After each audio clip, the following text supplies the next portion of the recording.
NUB mengumumkan penyalahgunaan kuasa oleh Menteri Sumber Manusia YB Steven Sim.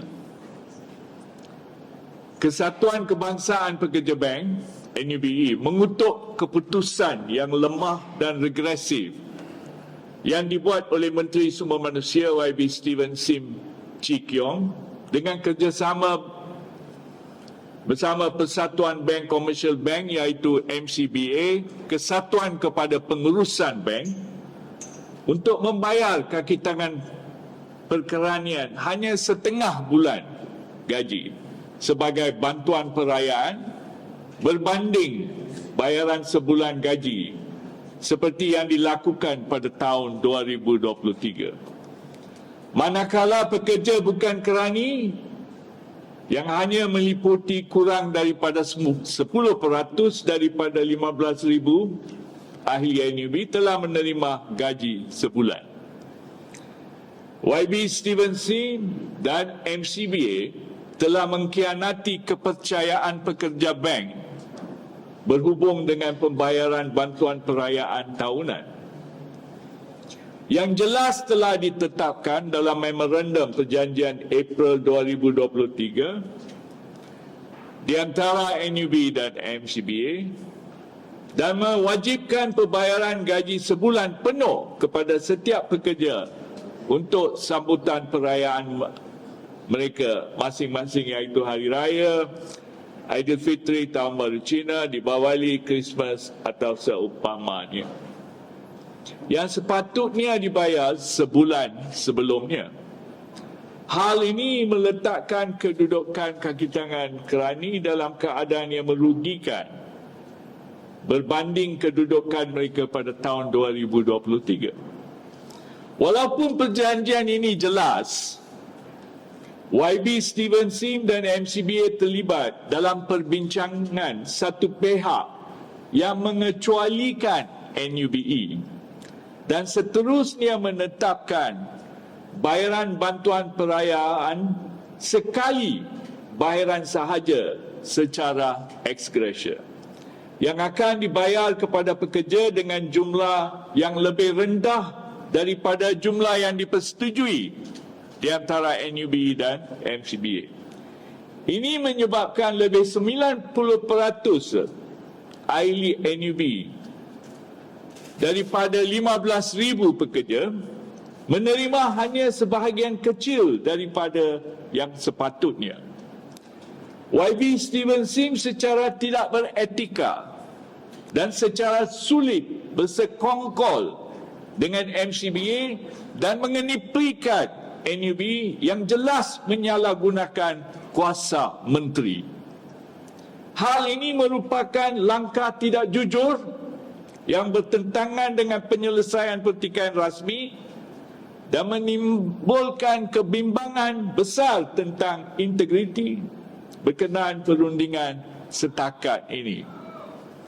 Ia amat menyedihkan untuk melihat YB Steven Sim menyisihkan orang-orang yang sepatutnya dilindungi olehnya dan meningkatkan ketidakharmonian perindustrian dalam sektor perbankan.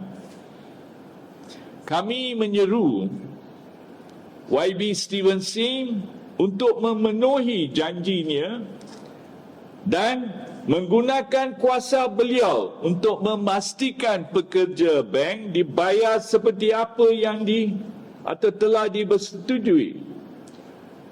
Menteri tersebut mendakwa di Parlimen bahawa kesejahteraan pekerja harus diberi keutamaan, tetapi kini telah mengkhianati pekerja dengan bersetuju secara satu pihak dengan MCBA untuk melakukan diskriminasi terhadap lebih dari 90% daripada 15,000 ahli NUBE yang merupakan pekerja bank B40 dan M40 dengan memberikan penyelesaian yang tidak adil dan separuh lebih rendah daripada yang sepatutnya diberikan kepada mereka.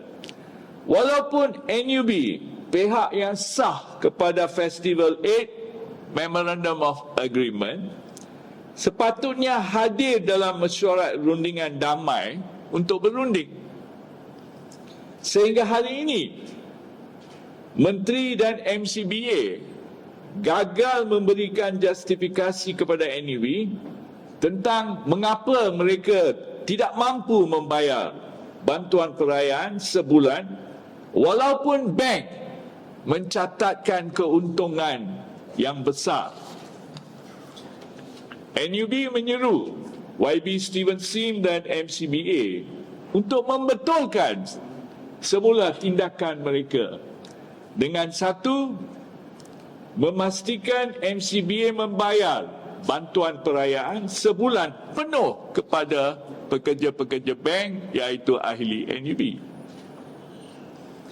Nombor dua, menunjukkan komitmen untuk menyelesaikan isu FA, Festival Aid atau bantuan perayaan, secara menyeluruh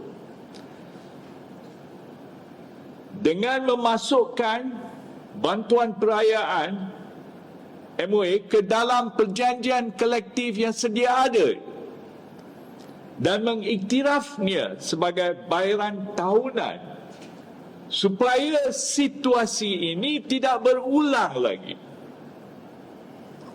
Nombor tiga, MCBA mesti menjamin bahawa pembayaran ini adalah bantuan perayaan dan sebagai tanda pengiktirafan terhadap kepayahan yang dihadapi oleh pekerja dengan menyerap cukai pendapatan terhadap FA tersebut. Kesatuan juga menyeru YB Steven Sim untuk bertanggungjawab atas menghilangkan kepercayaan ini, memperbaiki apa yang telah dilakukan olehnya dalam memburukkan situasi pertikaian dan memastikan pekerja bank dibayar secara adil yang dipersetujui dalam FA MOA. NUB berdiri bersama pekerja dan kami komited untuk memperjuangkan hak dan kesejahteraan ahli kami. Kami tidak akan berhenti sehingga keadilan dicapai.